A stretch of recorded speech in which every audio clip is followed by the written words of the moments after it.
अच्छा, म्हणून सेशन 2 दिवस वाढवलं आज आजच्यासाठी. एक मिनिट, त्यांचं अजून शिंदे गटाचे नगरसेवक रमेश म्हात्रे यांनी ज्या पद्धतीनं डॉक्टरांनी नर्सेसला मारहाण केलेली आहे, संप अनेक ठिकाणी सुरू झालेला आहे. मला वाटतं आपण सगळ्यांनीच तो व्हिडिओ पाहिला. भयानक व्हिडिओ आहे. रमेश म्हात्रे हे जे मिंदे टोळीचे नगरसेवक आहेत, भाजपची आवडती टोळी आहे. अशा गुंडगर्दी करणाऱ्या लोकांना नगरसेवक बनवून आपण आता पाहिलं असेल त्यांनी डॉक्टर्सवर जो हात उचललेला आहे, अतिशय भयानकपणे हा अटॅक झालेला आहे. साधी सोपी गोष्ट होती. डॉक्टरनी सांगितलं होतं एका गर्भवती महिलेला चेकअप झाल्यानंतर की त्यांचं जे मूल असेल ते कदाचित प्रीमेच्युअर असू शकतं आणि त्यांना NICUची गरज लागेल, निकूची गरज लागेल. सगळे निकूचे बेड त्या हॉस्पिटलमध्ये भरलेले होते आणि दुसऱ्या हॉस्पिटलमध्ये ऍडमिशन मिळालं तर चांगलं होईल असं सांगितलं होतं. पण ह्या संतापातून हात उचलणं, मारणं, महिला असो पुरुष असो, कुठचंही डॉक्टर असो, नर्स असो, मेडिकल स्टाफ असो, हे आपण पाहिलं असेल. ही गुंडगर्दी ही भाजपची आणि मिंदे टोळीची ही सगळीकडे झालेली आहे. ह्या रमेश म्हात्रेला एवढीच हिंमत असेल तर जाऊन राम मंदिर जे लुटतायत त्यांना असं हात उचलून दाखवावं, त्यांच्यावर हात उचलून दाखवावं.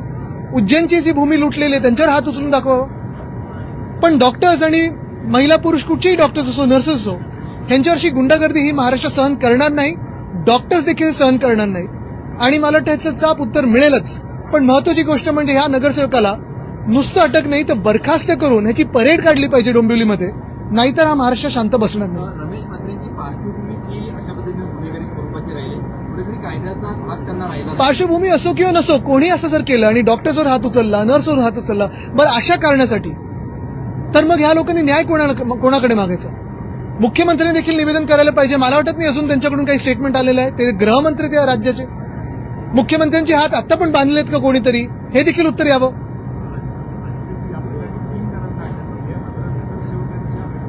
अटक कोणालाही झाली असेल तरी नगरसेवकाबद्दल काय, त्याला कोणी अटक केली आहे का? त्याची परेड कोणी काढली आहे का? त्याला बरखास्त केलंय का? की अशीच मस्ती आम्ही सहन करत बसायची? हे आज डॉक्टर्सवर हात उचललाय, कोणावरही उद्या उचलत राहतील, रस्त्यावर कोणावरही जाताना हात उचलतील. मग महाराष्ट्राच्या जनतेने विचार केला पाहिजे की मिंदेंची जी टोळी आहे ही गुंडागर्दी महाराष्ट्र सहन करेल का?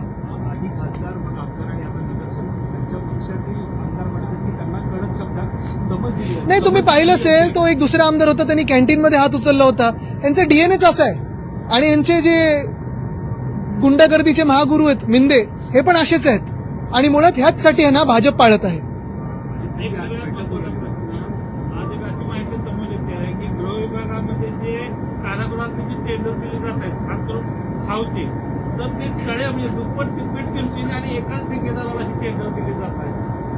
अहो, हे ज्या पक्षांनी राम मंदिरामधली दानपेटी नाही सोडली, आज आम्ही घोषणा दिल्या जय श्रीराम जय शिवराय म्हणून आत, तर आमच्या अंगावर आले भाजपवाले. हे आम्हाला हिंदुत्व शिकवतात आणि हे भ्रष्टाचार विरोधात लढतात. आपण जर पाहिलं असेल तर गेल्या 5-6 वर्षामध्ये भाजपने अनेक असे लोक घेतले ज्यांच्यावर थेट भ्रष्टाचारचे आरोप भाजपवाल्यांनी केले होते. प्रधानमंत्री महोदयांनी स्वतः केले होते आणि त्यांना या देशामध्ये मुख्यमंत्री उपमुख्यमंत्री बनवलेलं आहे. मग बंगालचे बघा, बिहारचे बघा, आसामचे बघा, महाराष्ट्रात देखील तसंच होतं. ज्यांना पळायला लागलं ED CBI मुळे त्यांनाच मुख्यमंत्री बनवलं होतं आणि यांच्याकडून आपण भ्रष्टाचारी विरोधी कारवाईची अपेक्षा करतो. एक मिनिट, एक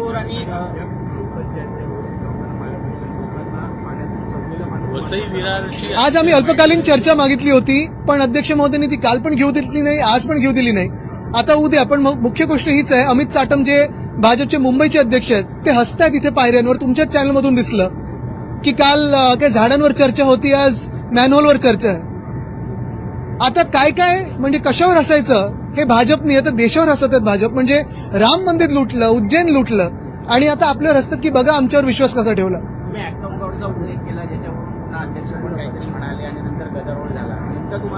ऍक्ट ऑफ गॉड म्हणजे सगळं काही उत्तर एक तर प्रशासनाने केलं, नेहरूंनी केलं, ठाकरेंनी केलं किंवा ऍक्ट ऑफ गॉड म्हणजे हात धुतलाय नाही भाजपवाल्यांनी.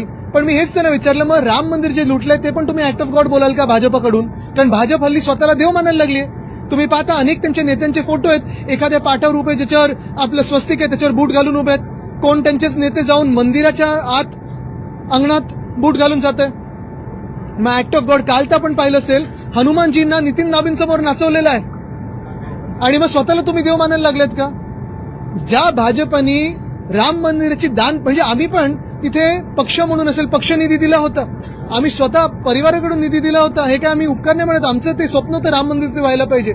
पण जो विश्वास आम्ही ज्या समितीवर ठेवला, ज्या चंपतरायवर ठेवला, ज्या अनिल मिश्रांवर ठेवला, आज त्यांनीच विश्वासघात केलाय. आणि फक्त आमचा नाही तर लाखो करोडो हिंदूंचा विश्वासघात केलाय. हिंदू काय जे हिंदू नसतील पण त्यांनी रामावर विश्वास ठेवला असेल, राम मंदिरावर विश्वास ठेवला, त्यांचा देखील भाजपाने विश्वासघात केलेला आहे.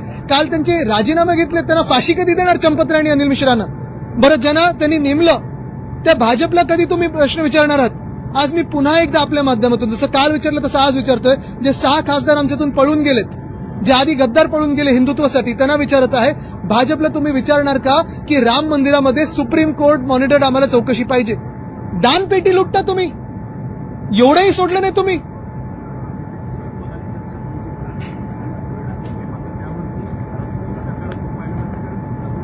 सरकारला उत्तर देण्याची क्षमता नाहीये. जे फेकनाथ मिंदे 4 वर्ष नगरविकास खात्याचं घेऊन बसले, 4 वर्ष काय 2019 पासून नगरविकास खातं ज्यांच्याकडे आहे, आज तुम्ही सगळ्या शहरांचे हाल बघा. एक तरी शहर आज राहण्यासारखं राहिले का महाराष्ट्रामध्ये? कुठे कोण इलेक्ट्रिक्युशननी मरते, कुठे झाड पडून मरते, कुठे कोण मॅन्युअलनी मरते. भाजपचे जे अध्यक्ष आहेत ते हसतात त्याच्यावर. म्हणजे सगळं ढकलायचं प्रशासनावर, चौकशी लावायची प्रशासनावर. स्वतःकडे जे खातं ज्याच्यातून तुम्ही पैसे खाताय आणि आमदार फोडताय, नगरसेवक फोडताय, खासदार विकत घेताय, त्याच्याबद्दल काय?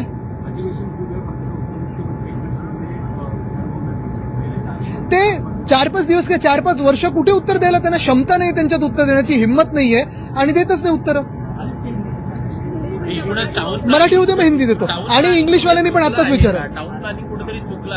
मला वाटतं टाउन प्लॅनिंग पेक्षा जसं मी त्या दिवशी सांगितलं ना की प्रत्येक ह्याला उत्तर येतं आर्टिफिशियल इंटेलिजन्सनी आम्ही हा प्रश्न सोडवू.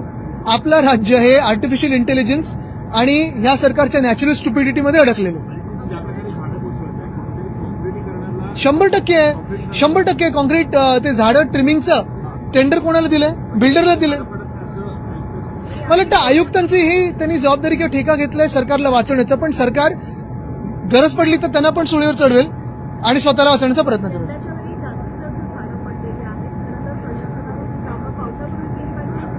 नाले सफाई झाली नाही. यावेळी पाऊस उशिरा आला तरी रस्त्यांची कामं पूर्ण झाली नाहीत. नाशिकमध्ये आपण पाहिलं असेल, अजूनही ती काल परवाकडे परत गोदावरीला पूर आला, पाणी भरलंय, जिथे कामं रस्त्याची थांबलेली आहेत. पुण्यात पण तसंच आहे, मुंबईत तसं आहे. संपूर्ण महाराष्ट्रात हाल ह्याच्यात. नाले सफाई झाली नाहीत, रस्त्याची कामं पूर्ण झाली नाहीयेत. झाडांची जी ट्रिमिंग आहे, ट्रिमिंग सोडून झाडं कापायला लगेच पुढे येतात हे महानगरपालिकावाले, पण अजूनही आणि बिल्डरना परवानगी द्यायला, पण ट्रिमिंग कुठेही झालं नाहीये.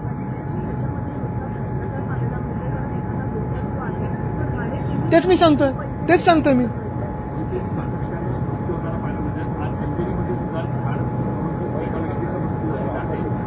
ते झालेलं आहे. दुसरीकडे भांडूपमध्ये एक बीएसटी परत ठोकून मला वाटतं मृत्यू झालेला आहे की जखमी झालेले आहेत. मुळात हे सरकार चाललंय कसं आणि कुठे? गाडी रिव्हर्समध्ये पुढे पुढे मागे काय कुठे कसं काय चाललंय सरकार? 4 ड्रायव्हर झाले 4 दिशेला न्यायला आणि कोणालाही कळत नाही कुठच्या रस्त्याने जायचं.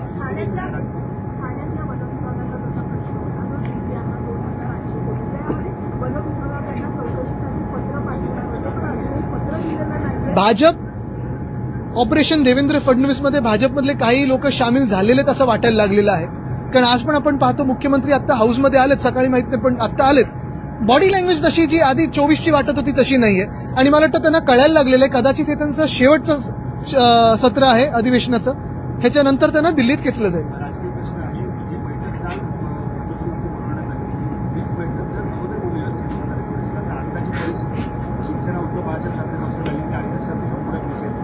त्यांना सांगा पहिला आज आता हिम्मत करा थोडी आणि भाजपला विचारला राम मंदिर चोरलंय ना त्याच्याबद्दल काय जरा उत्तर द्या.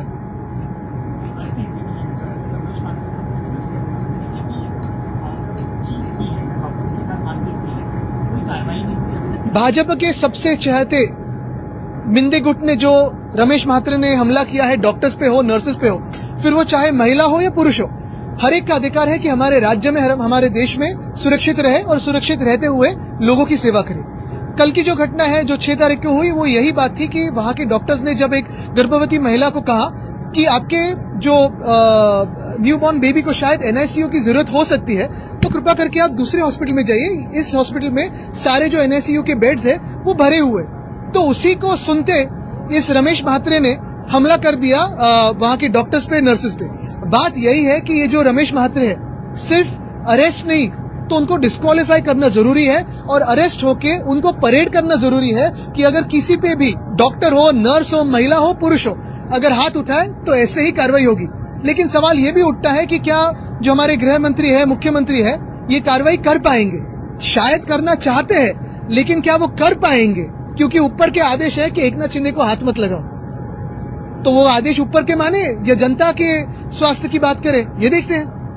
आज सदन में हमने देखा कि राम मंदिर चोरी का मुद्दा भी उठा और विपक्ष और सत्ताधारी आमने सामने खड़े थे। इस मुद्दे को लेकर बात साफ है।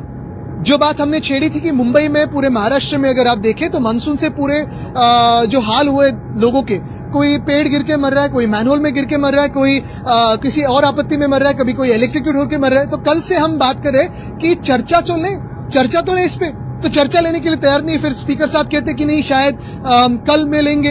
हमने कहा कि ये में जाते हैं, भाजपा के बहुत सारे नेता हैं, उनके अध्यक्ष स्वयं हनुमान जी सामने नाचते हैं और अध्यक्ष जी देख रहे हैं कि देखो मेरा स्वागत तो हनुमान जी कर रहे। और बात यही है कि अगर हमने आज सदन में जय शिवराय, जय श्री राम, जय सिया राम, हर हर महादेव अगर ये नारे लगाए तो गलत क्या है? भाजपा हम पे चढ़ के आ रही है कि ये नारे नहीं लगा सकते। हमने ये भी पूछा और ये भी हमने कहा कि जिसने जो भी हो राम मंदिर के दान पेटी में चोरी की हो, जिन्होंने उज्जैन की भूमि की चोरी की हो, उन पे तो कार्रवाई होनी जरूरी है। ये तो स्वाभाविक है कि हम मांगेंगे। और हमने भी उसी राम मंदिर में हमारी तरफ से कुछ छोटा डोनेशन दिया था, तो हमारी निजी भावना भी उसमें है। वो उधर राम मंदिर बने, मेरे दादाजी वंदनीय हिंदू हृदय सम्राट बाला साहब ठाकरे का स्वप्न था, हमारा भी सपना था। तो फिर अगर हमने ये मांग की तो भाजपा को क्यों मिर्ची लगी? अगर कोई मांग कर रहे हैं इस देश में, अगर हम मांग कर रहे हैं, कांग्रेस पार्टी मांग कर रही है, आम आदमी पार्टी मांग कर रही है, सपा मांग कर रही है कि जिन्होंने राम मंदिर के दान पेटी से पैसा लूटा है उस पर कार्रवाई हो, तो भाजपा को क्यों मिर्ची लगती है?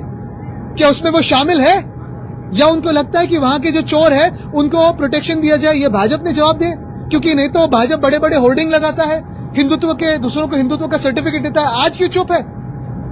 धन्यवाद।